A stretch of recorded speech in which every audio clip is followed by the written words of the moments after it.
ಕೊರಳಲಿ ನಾಗ ಸರ್ಪವ ಹಿಡಿದು ಸುತ್ತಿಕೊಂಡವರೇ 16 ಅಂಕಣ ಗುಡಿಯ ಒಳಗೆ ನಗುತ್ತಾ ಕುಳಿತವರೇ.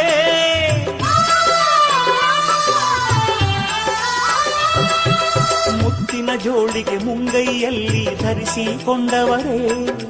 ಹೆಬ್ಬುಲಿ ಏರಿ ಹೆಜ್ಜೇನು ಮಲೆಗೆ ಒಬ್ಬರ ಹೊರಟವರೇ.